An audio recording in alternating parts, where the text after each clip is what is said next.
Hey, friend. So the fandom seems kind of divided on their feelings about Quicksilver, and I'm curious to know where you landed, and I'll share in a minute on where I landed. In this episode, I'm going to review Quicksilver both from an editor/writer perspective and from a reader perspective. Bear with me through the writer part of this because I think you'll find that my reaction or my opinion from a reader might have something to do with what I noticed from the editor-writer perspective. Welcome to Embracing the Fiction Author Journey, the podcast that helps writers pursue their author dreams. I'm Erin P.T. Canning, and I'm an author, an editor, a book coach who's been at this for 20 years. And my mission is to help you own your identity as an author, no matter where you're at with your writing. Hey, friend, welcome back to the show. Same podcast, different title. Let's get started on Quicksilver. First, from the writer's and editor's point of view, I wanted to break this down a little bit. This massive book is 45 chapters. It is 609 pages. It has the pronunciation guide right up front rather than in the back with appendices, which makes a lot of sense because my own pronunciation guide is in the back of mine, and I'm always like, I hope that people see that. But on the flip side, when I was reading the Kindle version of this, because it automatically opened up to chapter 1, I had no idea that there was a pronunciation guide in this, and I wish I had seen that sooner. There's also a simple map in this book. There is no table of contents in this book, which blows my mind as a reader, but really as an editor. Also, fun random fact about table of contents, even though we call them table of contents, in your documents, you just label it contents. Drives me insane when I see people actually spell out table of contents. Anyway, I had to flip through and verify that there were 45 chapters. Another thing that's interesting about this one is that there's no back matter. There's no call to action at the end of the book. There's no acknowledgments, and there's no about the author page. I don't know what to say that as an editor and book coach. That kind of floors me. I would never make that recommendation to any of my clients. I mean, everybody can make their own decisions. You know, we have these guidelines in place to kind of set a standard, and you can choose to do something different. I'm not entirely sure why those pieces are missing. Does it hurt the book? No, not really. I mean, it is 609 pages. Another fun fact about this book is that the author, Callie Hart, she was an indie author, and then her success for this book led to publishing houses bidding for her book. Congratulations to her. I mean, that is absolutely phenomenal. Another fun fact about this book, I wanted to try to figure out how many words this would be for a manuscript. So I applied a technique that I learned in grad school. And you open up to a random page, you count the lines of text on that page. So there were 34 lines. And then I counted the average number of words for a sentence, which was 12. So 34 lines times 12 words per sentence equaled about 408 words per page in the print edition of this book. Then I take the 408 words and I multiply that by the 609 pages of the story. And that gave me a rough estimate of around 248,000 words total. Now, take into consideration the fact that chapter start pages are like half a page, and then you've got dialogue pages where there's a lot less text. So I rounded down 1,000 words basically to around 247,000 words. Now, this is what I find interesting about this. Typically speaking, the rough recommendation for new fantasy or new romantasy authors is for your manuscripts to average around 100 to 120,000 words. That means that Callie Hart's book was twice the recommendation. Twice. Now, why is it that we recommend 100 to 120,000 words? It's because as new authors, we're asking readers to take a chance on us, to invest in us. And if they see something that is massive, that can be a bit of an undertaking, especially if you don't have a record yet of proving that you're going to write the next book and you are going to actually finish this series. So it's less intimidating and less expensive usually for a reader to take a chance on an unknown author if it's between 100 to 120,000 words for, say, fantasy romance.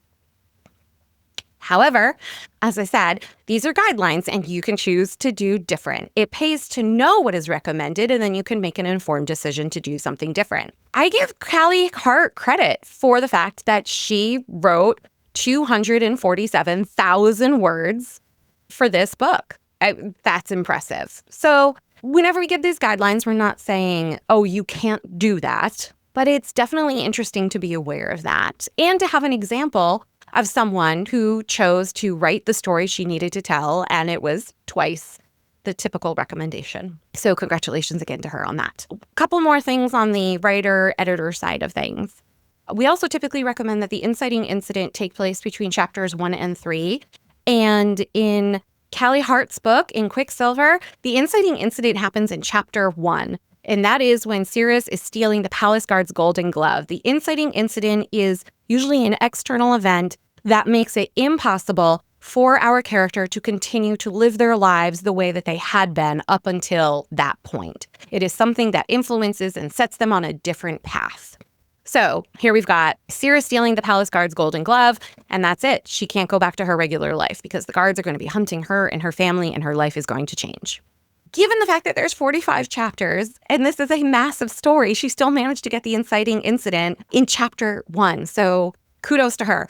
We also recommend that within the first 1 to 3 chapters, you show that your character wants something. It doesn't matter if whatever it is that they want changes down the road. In fact, most of the time it is going to change what they want. You know, in the beginning of The Wizard of Oz, Dorothy just wanted to save Toto, and by the time she's in Oz, all she wants is to go home. So what they want will change. But you want to show them wanting something because we need to have a reason to root for these characters, that we're cheering them on. And we want to invest in continuing to read to see if they actually get what they want and if it was actually what they needed in the end. Another thing that we show between the first 1 to 3 chapters is the ordinary world, the life they had before the inciting incident that changes everything. It was interesting, though, that she actually showed us the ordinary world after we got the inciting incident. So again, she kind of turned things around on us, but still achieved all of those little check marks for things we want in our manuscripts. As for the book itself, from a reader's perspective, I have a confession. I really struggled to get into this book. And it's a personality thing. The reviews that I've seen for this have been very divided. I didn't really look into why people were divided on it, so just my perspective as a reader. I struggled with how angry Sirius was, which, to be fair, if you look at my own main character, she's very hopeful, even when she's in the face of everything. So maybe it's just I've been in my main character's head for such a long time. I had a hard time jumping into somebody who was angry all the time. And of course, Sirius has justified in all of her anger. But still, that was just something that I struggled to identify with. Overall, I would say that the biggest struggle that I had with this book is that for about the first 50% of the book, and this is a big book, so that's a big 50%, the main male character, Kingfisher, he is a butthead. He is just so mean to our female main character, Sirius. There were some moments that were hysterical with the tension between them. Like there's a scene where she's eating something and he's kind of like, swallow it. And she starts choking. I laughed out loud for that one. But man, what I wouldn't have given for more of that kind of tension between them. He was just such a mean guy in the first half of the book.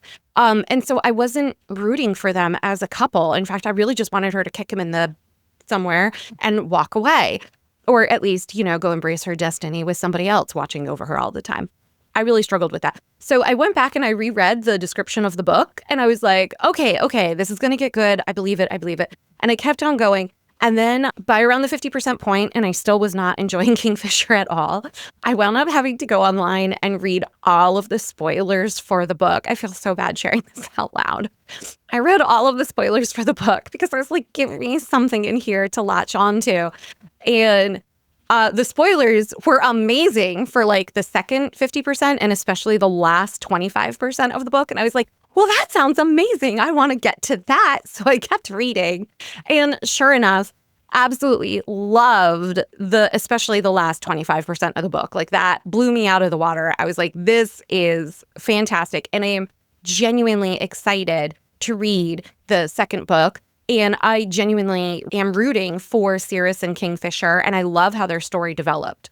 So here's some things that I take away from this overall, with both of those things in mind, the editor side of things and the reader side of things. Maybe, especially with the division out there with the fandom, maybe it's because of the fact that with the books being so massive, it took so long for us to get to that tension, that the part where we're getting closer to the enemies to lovers, where we're getting closer to the lovers part of it, and it's not just flat out enemies and I hate you or guts. Maybe with the book being so long, it's just that it took us a lot longer to get there. I mean, think about it. If we were to divide that book in half and have a average sized first book for a romance, that means that by the end of that book, we would still have our two potential lovers hating each other and not really having gotten anywhere in the romantic side of their relationship. So that's an interesting observation. And I wonder if that is part of the division that exists in the fandom.